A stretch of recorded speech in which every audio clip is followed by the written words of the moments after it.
Lawn care can't fix everything. We don't work miracles. Here's some examples of things that lawn care can't fix. Your lawn's brown because we're in the middle of a drought and you don't irrigate? Lawn care can't fix that. I wish it could. So your grass has seed heads on it because you haven't mowed lately? We can't fix that. Elite Lawn Care, we don't mow yards. Got weeds? We kill them. So it's 111 degrees outside and you haven't watered in weeks and you got weeds. Hey, we can spray all the product in the world, but if those plants are stressed and they don't take up the product, they're not gonna die. Yeah, what he said. If we come out to spray and you pulled all your weeds, we can't fix that because there's still roots underground, but you pulled up all the tops. We can't spray those now. You got brown spots in your yard because your irrigation needs adjustment? We can't fix that. Call an irrigation company. Lawn care can't touch this.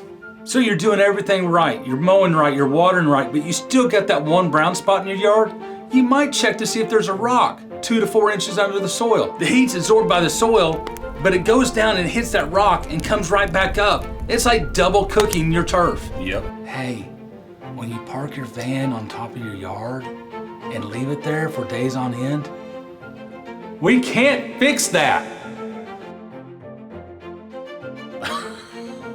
Sorry. I'm in one of those moods.